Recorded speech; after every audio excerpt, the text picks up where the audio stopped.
السلام علیکم ورحمۃ اللہ وبرکاتہ. کیا حال ہے آپ سب کا؟ الحمد للہ. نحمده ونصلی علی رسولہ الکریم. اما بعد فاعوذ باللہ من الشیطان الرجیم. بسم اللہ الرحمن الرحیم. رب اشرح لی صدری ویسر لی امری واحلل عقدۃ من لسانی یفقہوا قولی. کل کے پارے میں سے کون سی بات یاد رہی؟ وضو کر کے سونا ہے. کس کس نے عمل کیا؟ الحمدللہ.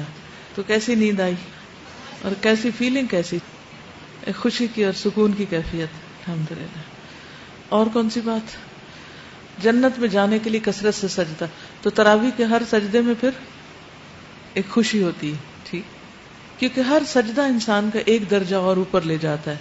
اللہ تعالیٰ کے قرب اور اللہ تعالیٰ کے قریب انسان کو کرتا جاتا ہے. رکوع میں جاتے ہیں تو وہ سارے جو گناہ ہیں وہ نیچے گر جاتے ہیں. شاباش. تو آپ نے تو اچھی اچھی باتیں یاد رکھی ہیں. جب ہم نماز میں کھڑے ہوتے ہیں تو سارے گناہ لا کر ہمارے کندھوں پہ رکھ دیے جاتے ہیں. جب ہم جھکتے ہیں یا سجدے میں جاتے ہیں تو وہ نیچے گر جاتے ہیں. ٹھیک ہے جی. آپ اپنے گناہوں کو یاد کر کے استغفار کرنا، ان پہ رونا اور اللہ تعالیٰ سے اکیلے میں بیٹھ کے معافی مانگنا. ایک تو یہ ہوتا ہے نا، جب ہم کسی امام کے پیچھے نماز پڑھ رہے ہوتے ہیں تو اس میں جب وہ اچھے سے دعا اچھے الفاظ میں یا اچھی قرات میں کرتے ہیں تو ہمارا دل نرم ہوتا ہے. کوئی اور رو رہا ہوتا ہے، اس کو دیکھ کے ہمیں رونا آ جاتا ہے. یہ رونا وہ رونا نہیں ہوتا جو اکیلے میں واقعی اپنے گناہ پہ رونا ہوتا ہے. جب باہر سے کوئی ایسی چیز نہ ہو جو ہمارے ایموشنز کو یا ہمارے جذبات کو بھڑکائے، بلکہ اندر سے اٹھے. ہمارے اپنے اندر سے اٹھنا چاہیے، اپنے ہی گناہوں کو دیکھ کر شرمندگی کا احساس اور ایک پریشانی کا. ٹھیک ہے. اور میں نے سب کو یہ بتایا تھا کہ کل ہم جو استغفار پڑھا تھا نا، استغفر اللہ الذی لا الہ الا هو الحی القیوم واتوب الیہ، تو ہم سب نے وہ شعوری طور پہ پڑھا تھا. الحمدللہ بہت سکون ملا تھا. اس کی فضیلت اتنی زیادہ تھی. الحمدللہ. مجھے یہ بات اچھی لگی کہ قرآن کی جو نعمت ہمیں دی ہے اس پر اس کی شکر گزاری اس طرح سے کرنی ہے کہ اس پر عمل کرنا ہے، اور دوسری بات کہ شیئر کرنا ہے اسے. تو میں فیل کر رہی تھی کہ میں کچھ عرصے سے کچھ ٹائم سے شاید عمل والی بات پہ کو اگنور کر رہی تھی، یا کیا صرف علم حاصل کرنا اور اس حد تک تھا. تو میں نے کل سے الحمدللہ اس پہ عمل کی بات پر بہت غور کیا. علم پہلی سیڑھی ہے، دوسری عمل ہے، اور تیسری ابلاغ ہے. استاذہ مجھے یہ بات یاد رہی کہ جو آپ کا دل نہیں کرتا وہ کام کرنے کو، لیکن پھر بھی وہ کام اللہ تعالیٰ کے لیے کرنا، تو یہ بات کل مجھے یاد رہی اور اس پہ میں نے پھر شعوری طور پر عمل کیا. الحمدللہ. جزاکم اللہ خیرا. تسبیح تو یاد رہی ہوگی. سونے کا پہاڑ، تسبیح اور سونے کا پہاڑ، دو باتیں یاد کر لیا کریں. کیونکہ ہمارے پاس سونے کا پہاڑ تو ہے نہیں خرچ کرنے کو، لیکن جب دل چاہے صدقہ زیادہ کرنے کو تو کیا کریں؟ تسبیح کی کثرت کرنے. سبحان اللہ و بحمدہ. کرتے تو پہلے بھی ہوں گے آپ، لیکن وہ ایک ہوتا ہے نا بس روٹین میں کرنا کہ وہ کہا گیا کرو تو اس لیے کرتے ہیں، اور ایک کرنا ایسا کرنا ہے کہ جس میں انسان شوق سے کرتا ہے اور ایک شعور سے کرتا ہے. تو ان دونوں میں بہت فرق ہوتا ہے. رمضان شہر التقوی، تقوی کا مہینہ. قرآن مجید میں روزے کا اصل مقصد جو بتایا گیا ہے وہ تقوی کا حصول ہے. کہ کتب علیکم الصیام کما کتب علی الذین من قبلکم لعلکم تتقون. تو ہمیں یہ دیکھتے رہنا ہے اپنے اعمال کو، اپنی گفتگو کو، اپنے رویوں کو، اپنے معاملوں کو دوسروں کے ساتھ، کہ کیا واقعی ان میں اللہ کا خوف ہے ہماری گفتگو میں اور ہمارے دوسرے کے ساتھ معاملہ کرنے میں. کیا ہم واقعی اللہ سے ڈر کر بہترین معاملہ کر رہے ہیں یا پھر جو دل میں آئے کہہ دیتے ہیں. تقوی کا معنی بچنا ہے. روزے کی حالت میں صرف کھانے پینے سے ہی پرہیز کافی نہیں، بلکہ ہر قسم کے گناہوں سے بچنا ہے. روزے کی حالت میں اگر ہم حلال کھانے پینے سے پرہیز کرتے ہیں تو حرام اور ممنوع کاموں، حتیٰ کہ برے خیالات، منفی سوچوں، بدگمانی، جھوٹ، چغلی، غیبت اور لڑائی جھگڑا وغیرہ سے بھی پرہیز لازم ہے. کھانا پینا انسان کے پسندیدہ مشاغل میں سے ہے جس پر کنٹرول بہت مشکل ہوتا ہے، لیکن روزے میں بھوک کا تجربہ انسان کے اندر ایسی قوت پیدا کر دیتا ہے کہ وہ اس قابل ہو سکے کہ اللہ کی خاطر اپنے منفی جذبات کو بھی قابو رکھ سکے. یعنی جس طرح انسان اپنی بھوک کو کنٹرول کرتا ہے، ایسے ہی انسان اپنے غصے کو بھی، جھنجھلاہٹ کو، بد اخلاقی کو بھی کنٹرول کرے. رسول اللہ صلی اللہ علیہ وسلم نے فرمایا، روزہ صرف کھانا پینا چھوڑنے کا نام نہیں ہے، بلکہ روزہ تو لغو یعنی بیہودہ اور بے فائدہ کام اور رفث جنسی خواہشات پر مبنی حرکات اور کلام سے بچنے کا نام ہے. لہٰذا اگر تمہیں کوئی دوران روزہ گالی دے یا جہالت کی باتیں کرے تو اس سے کہہ دو کہ میں روزے سے ہوں. یعنی صرف اپنے طور پر ہی نہیں اس بات کا احساس کرنا، اگر کوئی اور آپ کے روزے میں خلل انداز ہو رہا ہے تو اس کو بھی ریمائنڈ کرانا ہے کہ رمضان کا مہینہ اور میں روزے سے ہوں، لہٰذا مجھے فضول لغو باتیں نہیں کرنی، کیونکہ امر بالمعروف اور نہی عن المنکر بہت ضروری ہے. بعض لوگ روزہ رکھ کے روزہ کاٹنے کے لیے یا دن کاٹنے کے لیے بیکار کی ادھر ادھر کی لوگوں کی باتیں شروع کر دیتے ہیں، یا دن میں ہونے والے واقعات پہ تبصرے شروع کر دیتے ہیں، تو اس سے بھی پرہیز کرنا ہے. رسول اللہ صلی اللہ علیہ وسلم نے فرمایا بعض روزے داروں کو روزے سے بھوک کے سوا کچھ حاصل نہیں ہوتا، اور بعض قیام کرنے والوں کو قیام سے بیداری کے سوا کچھ حاصل نہیں ہوتا. یعنی نیت کی خرابی یا اللہ کا ڈر نہ ہونے کی وجہ سے یا اللہ کی خاطر یہ کام نہ کرنے کی وجہ سے، یعنی کوئی بھی اور مقصد اللہ تعالیٰ کو خوش کرنے کے علاوہ ہو تو اس سے پھر فائدہ کچھ نہیں، چاہے ظاہری طور پر انسان کتنی بھی عبادت کرتا رہے. حضرت ابو ہریرہ سے روایت ہے کہ رسول اللہ صلی اللہ علیہ وسلم نے فرمایا جس نے جھوٹ، بیہودہ اعمال اور بیہودہ باتوں کو نہیں چھوڑا تو اللہ تعالیٰ کو اس کی کوئی ضرورت نہیں کہ وہ شخص کھانا پینا چھوڑ دے. یعنی اللہ تعالیٰ بلکہ الٹا ناراض ہوتے ہیں ایسے شخص سے جو یہ رویہ اختیار کرے. اسی لیے ایک اور جگہ حضرت انس بن مالک سے روایت ہے رسول اللہ صلی اللہ علیہ وسلم نے فرمایا جس نے بد زبانی اور جھوٹ نہ چھوڑا تو اللہ تعالیٰ کو اس کا کھانا پینا چھوڑ دینے کی کوئی ضرورت نہیں. جس نے بد زبانی نہیں چھوڑی، یعنی زبان کا خاص طور پر صحیح استعمال ضروری ہے روزے کی حالت میں. تو تقویٰ کیا ہے؟ اللہ کا ڈر. اور اللہ کا ڈر انسان کے اندر کیا قوت پیدا کرتا ہے؟ گناہوں سے بچنے کی. اور گناہوں میں زبان کے گناہ، سوچ کے گناہ، ہاتھ کے گناہ، پاؤں کے گناہ، سارے اعضاء کے گناہ سے بچنا ضروری ہے. اور ایک لائف چینجنگ ایکسپیرینس ہونا چاہیے یہ رمضان ہمارے لیے کہ ہماری عادات میں جیسے کھانے پینے کی عادات میں تبدیلی آ رہی ہے، سونے جاگنے کی عادات میں تبدیلی آ رہی ہے، اسی طرح ہمارے اخلاقی حالت میں بھی تبدیلی آنی چاہیے بہتری کی طرف. ٹھیک ہے، تو یہ ہے تقویٰ کا معنی. چلیے شروع کرتے ہیں. نحمده ونصلی علی رسولہ الکریم، اما بعد فاعوذ باللہ من الشیطان الرجیم. بسم اللہ الرحمن الرحیم. رب اشرح لی صدری ویسر لی امری واحلل عقدۃ من لسانی یفقهوا قولی. 12واں پارہ. وما من دابة في الأرض إلا على الله رزقها ويعلم مستقرها ومستودعها كل في كتاب مبين. وهو الذي خلق السماوات والأرض في 6 أيام وكان عرشه على الماء ليبلوكم أيكم أحسن عملا. ولئن قلت إنكم مبعوثون من بعد الموت ليقولن الذين كفروا إن هذا إلا سحر مبين. ولئن أخرنا عنهم العذاب إلى أمة معدودة ليقولن ما يحبسه ألا يوم يأتيهم ليس مصروفا عنهم وحاق بهم ما كانوا به يستهزئون. ولئن أذقنا الإنسان منا رحمة ثم نزعناها منه إنه ليئوس كفور. ولئن أذقناه نعماء بعد ضراء مسته ليقولن ذهب السيئات عني إنه لفرح فخور. إلا الذين صبروا وعملوا الصالحات أولئك لهم مغفرة وأجر كبير.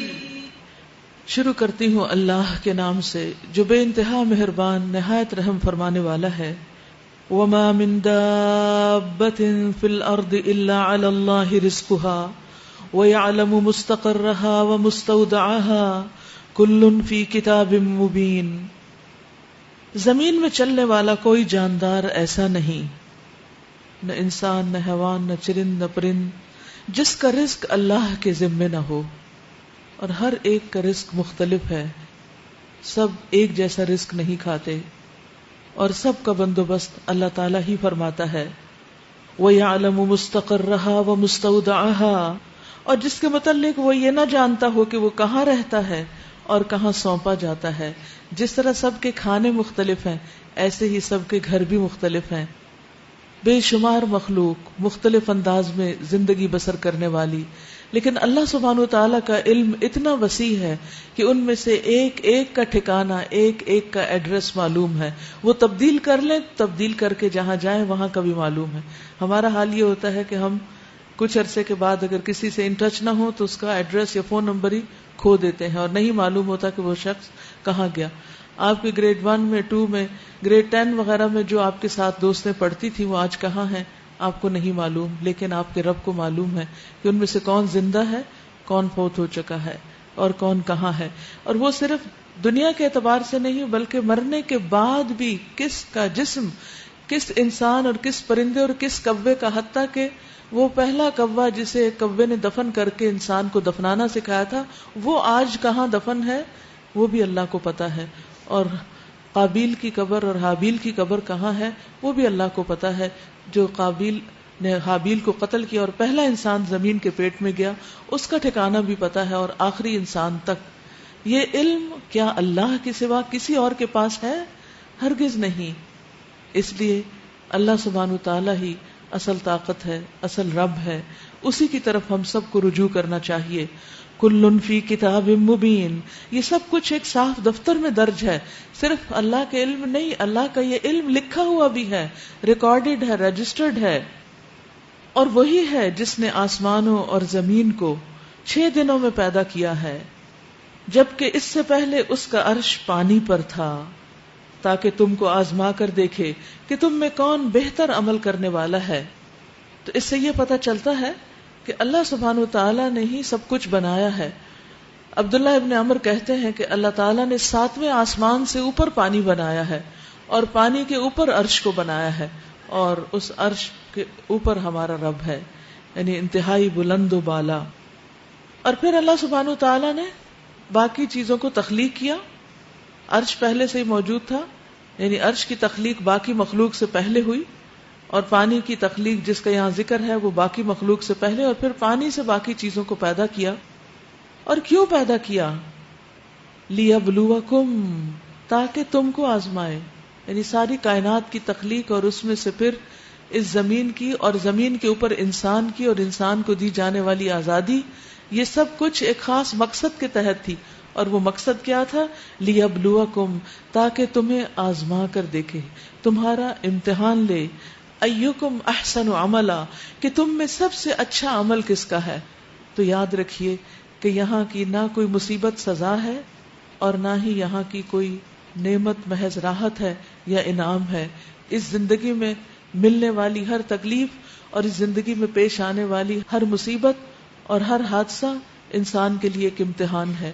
اور اسی طرح یہاں ملنے والی جتنی بھی نعمتیں اور عیش و عشرت ہیں وہ سب کے سب انسان کے لیے دراصل امتحان کے پرچے ہیں.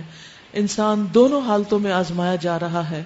وَنَبْلُوَكُمْ بِالْخَيْرِ وَالشَّرِّ فِتْنَةً، ہم تمہیں خیر اور شر دونوں ذریعوں سے آزما رہے ہیں. اور آزمائش ہے کس چیز کی؟ ایکم احسن عملا، کہ تم میں اچھے کام کون کرتا ہے، کس کا عمل اچھا ہے. عمل سے زندگی بنتی ہے، جنت بھی جہنم بھی. تو اللہ تعالیٰ ہم سب سے ہمارے اعمال کو دیکھ رہا ہے، اس لیے ہمیں سب سے زیادہ فکر اپنے اعمال کی ہونی چاہیے. لیکن افسوس کہ ہمیں زیادہ فکر اپنی شکل و صورت کی اور اپنے رزق کی اور اپنے مستقبل کی ہوتی ہے، جبکہ رزق کا سارا دار و مدار تو اللہ سبحانہ تعالیٰ پر ہے. وہ جس کو جتنا چاہے دے، جتنا جس کے مقدر میں ہے وہ اس کو دے گا. لیکن ہم زیادہ رزق کے بارے میں فکر کرتے ہیں.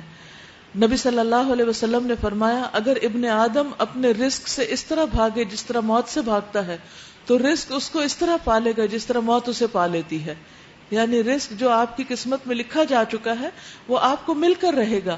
اس لیے اس سے زیادہ فکر کرنے کی ضرورت ہے اپنے عمل کے بارے میں, اور دنیا کے پیچھے بھاگتے بھاگتے اپنے عمل میں کسی قسم کی کمی نہ ہو جائے. پھر فرمایا وَلَئِن قُلْتَ إِنَّكُمْ مَبْعُوثُونَ مِن بَعْدِ الْمَوْتِ لَيَقُولَنَّ الَّذِينَ كَفَرُوا إِنْ هَذَا إِلَّا سِحْرٌ مُبِينٌ. اب اگر آپ کہتے ہیں کہ لوگوں مرنے کے بعد تم دوبارہ اٹھائے جاؤ گے تو منکرین فوراً بول اٹھتے ہیں کہ یہ تو صریح جادوگری ہے, اور اگر ہم ایک خاص مدت تک ان کی سزا کو ٹالتے ہیں تو وہ کہنے لگتے ہیں کہ آخر کس چیز نے اسے روک رکھا ہے. سنو, جس روز اس سزا کا وقت آ گیا تو وہ کسی کے پھیرے نہ پھر سکے گا, اور وہی چیز ان کو آ گھیرے گی جس کا وہ مذاق اڑا رہے ہیں. آج انسان اپنی آزادی کی بنا پر منمانی کر رہا ہے, لیکن یہ صرف وقتی ہے, محدود وقت کے لیے. ایک وقت آئے گا کہ انسان کی جلد پکڑ ہو جائے گی اور پھر وہ کہیں بھی بھاگ نہ سکے گا. وَلَئِنْ أَذَقْنَا الْإِنسَانَ مِنَّا رَحْمَةً ثُمَّ نَزَعْنَاهَا مِنْهُ إِنَّهُ لَيَئُوسٌ كَفُورٌ. اگر کبھی ہم انسان کو اپنی رحمت سے نوازنے کے بعد پھر اسے محروم کر دیتے ہیں, یعنی اس نعمت سے محروم کر دیتے ہیں, تو وہ مایوس ہوتا ہے اور ناشکری کرنے لگتا ہے. یہ اس حالت اور کیفیت کو بتایا گیا ہے جب انسان کے اوپر نعمت کے بعد کوئی پریشانی آتی ہے کہ انسان کی کیفیت کیا ہوتی ہے. اور اگر اس مصیبت کے بعد جو اس پر آئی تھی ہم اسے نعمت کا مزہ چکھاتے ہیں تو کہتا ہے کہ میرے تو سارے دل ادھر پار ہو گئے, ساری مشکلیں دور ہو گئیں, ساری تکلیفیں چلی گئیں. پھر وہ پھولا نہیں سماتا اور اکڑنے لگتا ہے. یعنی نعمت کے جانے کے بعد انتہائی مایوس, ڈپریسڈ, اور نعمت کے واپس لوٹ آنے کے بعد اللہ کو یاد نہیں کرتا, شکر گزار نہیں ہوتا, بلکہ اکڑنے لگتا ہے اور اپنی شیخیاں بگاڑنے لگتا ہے. إِلَّا الَّذِينَ صَبَرُوا وَعَمِلُوا الصَّالِحَاتِ. ہاں, ان دو کیفیات سے, یعنی مایوسی بھی ایکسٹریم کیس ہے اور دوسری طرف فخر اور تکبر بھی ایکسٹریم کیس ہے. ان دونوں کے بیچ کیا بہترین حال کس کا ہوتا ہے؟ ان لوگوں کا جنہوں نے صبر کیا, وَعَمِلُوا الصَّالِحَاتِ, اور انہوں نے اچھے کام کیے. اولئک لہم مغفرۃ واجر کبیر. یہی لوگ ہیں جن کے لیے بخشش اور بہت بڑا اجر ہے, بہت بڑا اجر. تو ہونا کیا چاہیے کہ جب تکلیف آئے تو انسان صبر کرے, اور جب اچھے حالات ہوں تو عمل صالح کی کثرت کرے. ایسے لوگوں کے لیے پھر جیسے شروع میں بتایا گیا کہ ہر حال انسان کا امتحان ہے, تو ایسے ہی لوگ دراصل پھر امتحان میں کامیاب ہونے والے ہیں, اور ان کی کامیابی کس چیز سے ہے؟ بخشش اور اجر کبیر سے. بہت ہی بڑا اجر ان کے لیے ہے. رسول اللہ صلی اللہ علیہ وسلم نے فرمایا بے شک بندے کے لیے جب اللہ تعالیٰ کے ہاں جب کوئی مقام, یعنی بہت بلند مقام لکھا جا چکا ہوتا ہے, لیکن وہ اپنے اعمال کی بنا پر اس تک نہیں پہنچ سکتا, تو اللہ تعالیٰ اسے اس کے اپنے جسم یا مال یا اولاد کی آزمائش میں ڈال دیتا ہے. یعنی درجہ بڑا ہے لیکن عمل چھوٹا ہے انسان کا. اب انسان کو اس درجے تک پہنچانا ہے تو اللہ تعالیٰ آزمائش کے ذریعے پہنچاتا ہے, اور پھر اللہ تعالیٰ اسے صبر کی توفیق بھی دے دیتا ہے, حتیٰ کہ اسے اس مقام اور مرتبے تک پہنچا دیتا ہے جو اللہ تعالیٰ نے پہلے ہی اس کے مقدر کیا ہوتا ہے. تو اس لیے کبھی بھی کسی تکلیف کے آنے, رنج, غم, پریشانی, حتیٰ کہ نیند کے نہ آنے پر بھی پریشان نہ ہوا کریں, کیونکہ یہ بھی دراصل اللہ سبحانہ وتعالیٰ کی طرف سے ایک امتحان ہوتا ہے کہ یہ نعمت اگر میں اس کو وقتی طور پر نہیں دے رہا تو بندہ کیا کرتا ہے, پھر اس کا رویہ کیا ہے, کیا اس چیز کو آڑ بنا کر وہ اپنے باقی تمام کاموں کو خراب کر لیتا ہے یا پھر صبر کرتا ہے. تو کچھ بھی تکلیف ہو, چھوٹی ہو یا بڑی, اصل میں وہ انسان کے درجے بلند کرنے کا ایک بہانہ ہوتی ہے. ہمارا رویہ کیا ہونا چاہیے؟ صبر اور عمل صالح کی کثرت, کہ اللہ کو یاد کرتے رہیں. تو اے پیغمبر صلی اللہ علیہ وسلم, کہیں ایسا نہ ہو کہ تم ان چیزوں میں سے کسی چیز کو بیان کرنے سے چھوڑ دو جو تمہاری طرف وحی کی جا رہی ہیں, اور اس بات پر دل تنگ ہو کہ وہ کہیں گے کہ اس شخص پر کوئی خزانہ کیوں نہ اتارا گیا, یا یہ کہ اس کے ساتھ کوئی فرشتہ کیوں نہ آیا. آپ تو محض خبردار کرنے والے ہیں, آگے ہر چیز کا حوالہ دار اللہ ہے. کیا یہ کہتے ہیں کہ پیغمبر نے یہ کتاب خود گھڑ لی ہے؟ کہو اچھا یہ بات ہے تو اس جیسی گھڑی ہوئی 10 صورتیں تم بنا لاؤ, اور اللہ کے سوا اور جو تمہارے معبود ہیں ان کو مدد کے لیے بلا سکتے ہو تو بلا لو اگر تم انہیں معبود سمجھنے میں سچے ہو. اب اگر وہ تمہارے معبود تمہاری مدد کو نہیں پہنچتے تو جان لو کہ یہ اللہ کے علم سے نازل ہوئی ہے. یہ بات دوسری بار آ رہی ہے قرآن مجید میں کہ یہ کتاب، یہ قرآن اللہ کے علم سے نازل ہوا ہے. اور اللہ تعالیٰ کا علم کیا ہے؟ یعلم مستقرہا و مستودعہا، ہر انسان کی پوری زندگی کے بارے میں جانتا ہے. وہ کہاں سے آیا، اس کی ماں کون ہے، اس کا باپ کون تھا، اور اس کے آباء و اجداد کون سے ہیں، اور پھر کہاں زندگی بسر کی اس نے اور کہاں وہ فوت ہوا. تو انسان کے ایسے حالات تو کسی کو بھی نہیں پتا، اس لیے کوئی اور یہ حق نہیں رکھتا کہ وہ انسان کے لیے کوئی ضابطۂ حیات بنائے، انسان کے لیے کوئی گائیڈ لائن دے جو اس کو واقعی فٹ آتی ہو، اس کو سوٹ کرتی ہوں، سوائے اللہ تعالیٰ کے جو کہ انسان کے اول و آخر سب چیزوں کو جانتا ہے. اور یہ کہ اللہ کے سوا کوئی حقیقی معبود نہیں ہے. پھر کیا تم اس امر حق کے آگے سر تسلیم خم کرتے ہو؟ من کان یرید الحیات الدنیا وزینتها نوفی الیہم اعمالہم فیہا وہم فیہا لا یبخسون اولئک الذین لیس لہم فی الآخرۃ الا النار وحبط ما صنعوا فیہا وباطل ما کانوا یعملون. جو لوگ بس اسی دنیا کی زندگی اور اس کی خوشنمائیوں کے طالب ہوتے ہیں، یعنی دنیا کی چیزوں کی جو اٹریکشن ہے صرف اسی کے پیچھے بھاگ رہے ہیں، ان کی کارگزاری کا سارا پھل ہم یہی ان کو دے دیتے ہیں. یعنی جس دنیا کے لیے وہ کوشش کرتے ہیں اس کوشش کو ہم کامیاب کر دیتے ہیں اور انہیں اس کا فائدہ دنیا میں دے دیتے ہیں، اور اس میں ان کے ساتھ کوئی کمی نہیں کی جاتی. مگر آخرت میں ایسے لوگوں کے لیے آگ کے سوا کچھ نہیں. یعنی یہ انسان کی چوائس ہے کہ وہ صرف دنیا کے لیے جیتا ہے یا پھر آخرت بھی اس کے مد نظر ہے. اگر وہ آخرت کو نہیں سامنے رکھ کے کام کرتا اور اس کے سارے کاموں کا صلہ وہ دنیا میں چاہتا ہے تو پھر آخرت میں اس کے لیے کچھ نہیں.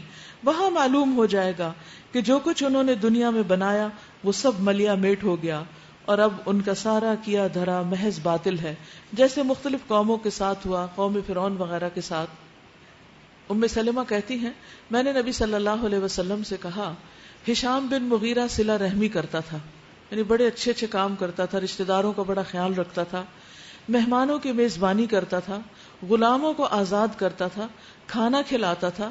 اگر وہ اسلام کا دور پاتا تو مسلمان بھی ہو جاتا. کیا یہ سارے اعمال اس کے لیے فائدہ مند ہوں گے؟ آپ نے فرمایا وہ یہ سب کچھ دنیا کے لیے دیتا تھا اور اس میں شہرت اور تعریف چاہتا تھا. یعنی جو کچھ بھی وہ کر رہا تھا وہ شہرت کے لیے کر رہا تھا.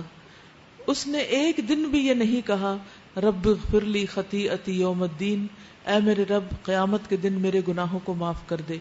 تو جو شخص آخرت کو بھول کر صرف دنیا کی شہرت تعریف کے لیے یا دنیا کے فائدے اٹھانے کے لیے نیک کام کرتا ہے اس کو آخرت میں کچھ بھی حصہ نہیں ملے گا. اس لیے کوئی کام چھوٹی نیکی ہو یا بڑی وہ کرتے ہوئے والقلب متوجہ الی اللہ رہنا چاہیے. اگر دل میں شیطان وسوسہ ڈالنے لگے فوراً اس جملے کو دہرا لیا کرے کہ مجھے اپنا دل اللہ کی طرف راغب کرنا ہے، میں تو اللہ کے لیے کر رہی ہوں. نیکی سے نہیں رکے، کیونکہ انسان یہ سوچنے لگتا ہے کیا فائدہ اس کام کے کرنے کا، میری تو نیت ہی خراب ہو رہی ہے اور ریاکاری ہو رہی ہے تو پھر بہتر ہے میں کام ہی نہ کروں. نہیں، کام نہیں چھوڑنا. شیطان تو آیا ہی اس لیے آپ کے پاس یہ وسوسہ ڈالنے کو کہ آپ اس کام کو چھوڑ دیں. وہ نہیں چھوڑنا، اپنے دل کو موڑ لینا ہے. جیسے اگر آپ گاڑی چلا رہے ہیں اور گاڑی کسی غلط راستے کی طرف جانے لگے تو کیا آپ گھر واپس چلے جاتے ہیں کہ مجھے جانا ہی نہیں اب آگے، خواہ نیکی کے کام میں نہیں، آپ اپنے راستے کو درست کر لیتے. تو نیت بھٹکے تو نیت کو درست کر لیں، نہ کہ اپنی منزل پہ جانا چھوڑ دیں. افمن کان علی بینۃ من ربہ وَيَتْلُوهُ شَاهِدٌ مِّنْهُ وَمِن قَبْلِهِ كِتَابُ مُوسَىٰ إِمَامًا وَرَحْمَةً أُولَٰئِكَ يُؤْمِنُونَ بِهِ. پھر بھلا وہ شخص جو اپنے رب کی طرف سے ایک صاف شہادت رکھتا ہے، اس کے بعد ایک گواہ بھی اللہ سبحانہ وتعالیٰ کی طرف سے اس شہادت کی تائید میں آ گیا، اور پہلے موسیٰ کی کتاب رہنما اور رحمت کے طور پر آئی ہوئی تھی وہ بھی موجود تھی، تو کیا وہ بھی دنیا پرستوں کی طرح اس سے انکار کر سکتا ہے؟ ایسے لوگ تو اس پر ایمان ہی لائیں گے.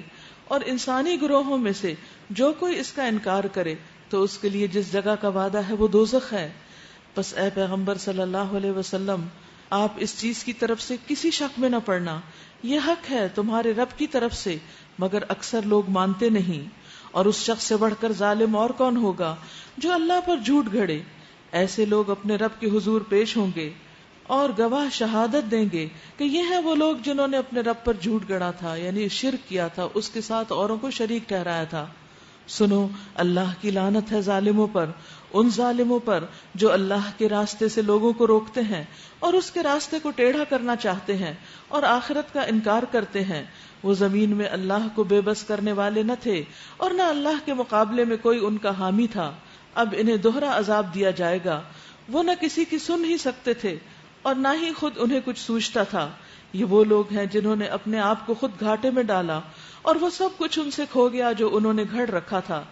ناگزیر ہے کہ وہی آخرت میں سب سے بڑھ کر گھاٹے میں رہیں، نقصان اٹھائیں۔ رہے وہ لوگ جو ایمان لائے اور جنہوں نے نیک عمل کیے اور اپنے رب ہی کے ہو کر رہے۔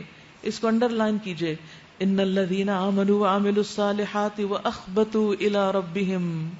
اپنے رب کے سامنے عاجزی کی، یعنی صرف نیک اعمال نہیں بلکہ عمل کر کے بھی روتے رہے کہ ہمارے پلے کچھ نہیں، ابھی اور کرنا چاہیے۔ تو یقیناً وہ جنتی لوگ ہیں اور جنت میں ہمیشہ رہیں گے۔ ان دونوں فریقوں کی مثال ایسی ہے جیسے ایک آدمی تو ہو اندھا بہرا اور دوسرا ہو دیکھنے اور سننے والا۔ کیا یہ دونوں یکساں ہو سکتے ہیں؟ کیا تم اس مثال سے کوئی سبق نہیں لیتے؟ یعنی دیکھنے والا اور اندھا برابر نہیں ہوتے، اس لیے حق کو پہچاننے والا اور اس کا انکار کرنے والا بھی ایک جیسا نہیں ہوتا۔